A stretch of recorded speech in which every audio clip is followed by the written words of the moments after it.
Oke, Assalamualaikum warahmatullahi wabarakatuh. Selamat pagi semuanya. Apa kabar teman-teman? Semoga keadaan teman-teman sehat walafiat. Terima kasih telah menyempatkan waktu untuk mendengarkan, memperhatikan presentasi kami hari ini. Jadi hari ini kita akan membahas materi yaitu menulis bagian awal karya tulis.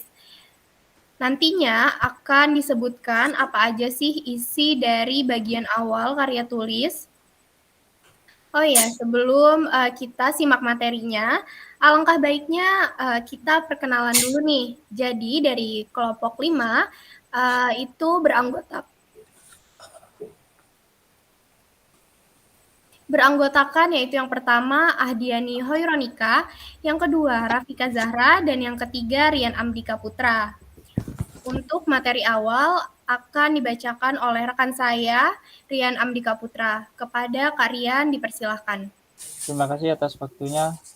Saya akan menjelaskan dulu bagian-bagian karya tulis. Pembuatan karya tulis perlu sekali diperhatikan bagian-bagiannya agar tidak salah dalam penulisan. Bagian inti dari karya tulis antara lain bagian awal, isi, dan akhir. Bagian awal berisi halaman sampul, lembar pengesahan, abstrak, kata pengantar, daftar isi, daftar tabel, daftar gambar, dan daftar lampiran. Bagian isi berfungsi untuk menyajikan gambaran secara umum agar pembaca mengetahui permasalahan yang melatar belakangi pembuatan karya tulis. Bagian ini berisi pendahuluan, pembahasan, dan penutup. Bagian akhir berisi daftar pustaka dan lampiran. Daftar pustaka merupakan daftar yang mencantumkan judul buku, nama pengarang, penerbit, dan sebagainya, yang disusun menurut abjad. Presentasi kali ini akan memfokuskan pada bagian awal karya tulis ilmiah seperti halaman sampul, lembar pengesahan, abstrak, kata pengantar, daftar isi, daftar tabel, dan daftar grafik, bahkan atau skema. Next. Halaman awal.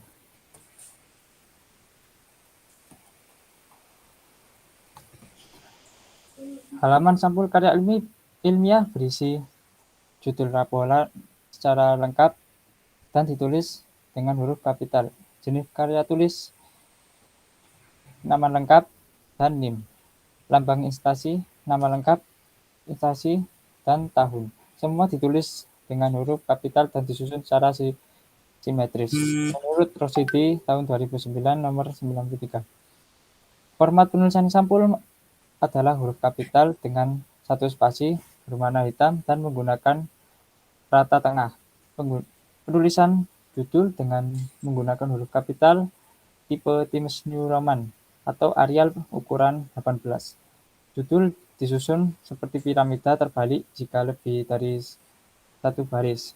Judul makalah terletak di bagian paling atas sampul atau 4 cm dari margin atas. Diikuti lambang instansi bersangkutan, tujuan penulisan, dan nama dosen pengampu. Pencantuman logo lembaga atau perguruan tinggi biasanya diletakkan sebelum judul atau sesudah judul. Di bawah lambang ditulis bentuk karangan yang dibuat. Jika judul yang dibuat berupa judul makalah, tulis dengan huruf kapital makalah. Selanjutnya, pencantuman tujuan penulisan berupa kalimat semua diawali huruf kapital menggunakan tipe Times New Roman atau Arial ukuran 12. Jika makalah dibuat secara berkelompok, maka urutkan nama sesuai urutan ketua hingga anggota dengan font Times New Roman atau Arial ukuran 14 dan margin atas 4 cm, bawah 3 cm, kiri 4 cm, kanan 3 cm. Nama pemakalah harus lengkap, sertai nomor induk mahasiswa. Penulisan data institusi dengan menggunakan huruf kapital tipe Times New Roman atau Arial, dan ukuran huruf 16 diawali dengan nama jurusan, universitas, dan kota. Kemudian paling bawah adalah tahun penyusunan makalah. Next. Lembar pengesahan.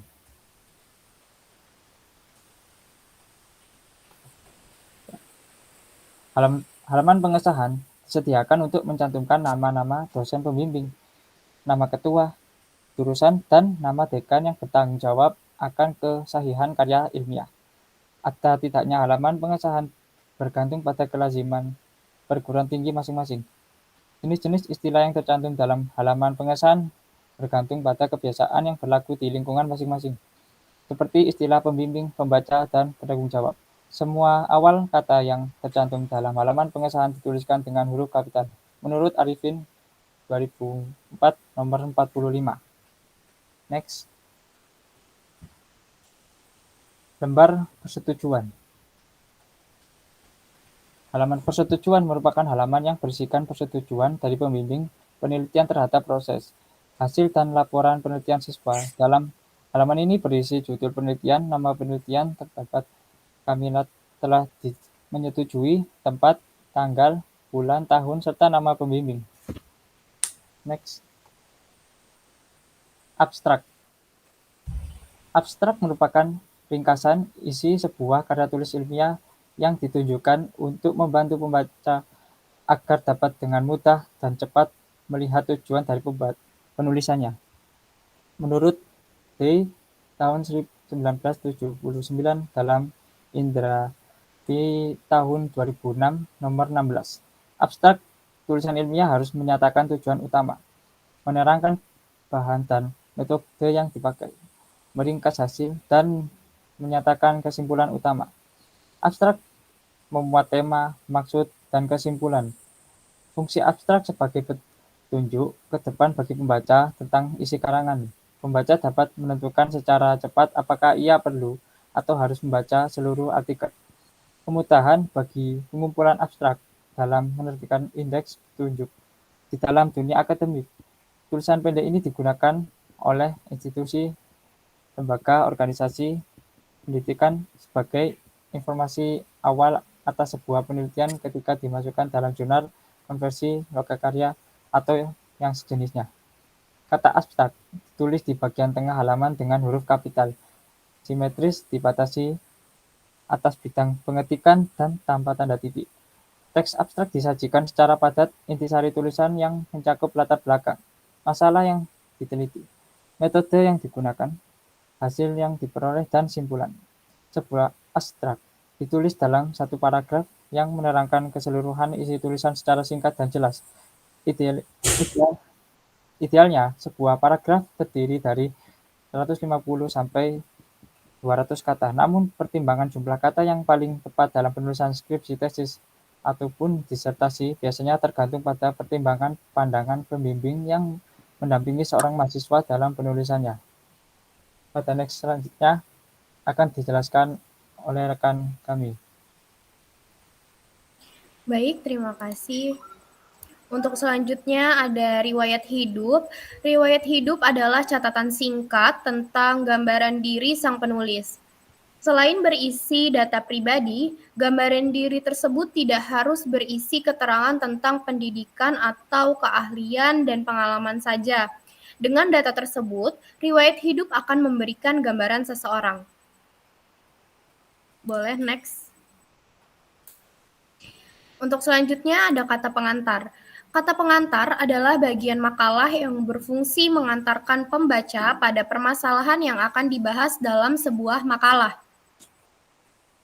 Kata pengantar yang dibuat oleh mahasiswa kadang-kadang menggunakan kata-kata yang klise karena kebiasaan mencontoh kata pengantar yang sudah ada dan contoh tersebut belum tentu baik dan benar.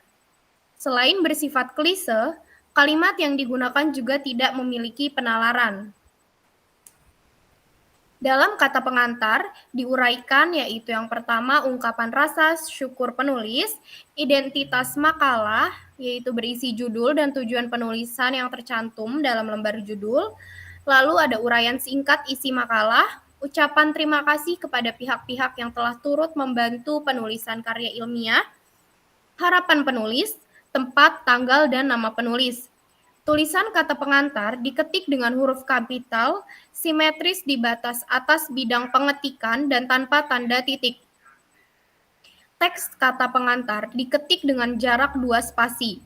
Panjang teks tidak lebih dari 2 halaman kertas ukuran kuarto atau A4.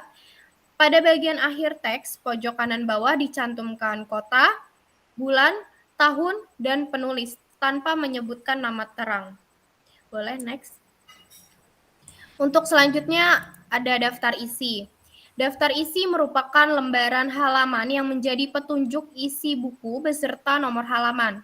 Daftar isi menggambarkan keseluruhan isi pokok laporan dengan mencantumkan secara jelas urutan bab dan subbab beserta halaman tepat bab atau subbab tersebut. Daftar isi juga mencantumkan seluruh lampiran yang ada dengan nomor halaman masing-masing, dimulai dari kata pengantar sampai dengan lampiran-lampiran.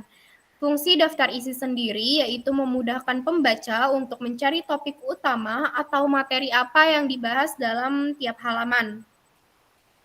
Kandungan pada daftar isi ini harus sama dengan kandungan isi karya ilmiah tersebut. Baik, untuk selanjutnya akan dijelaskan oleh rekan kami.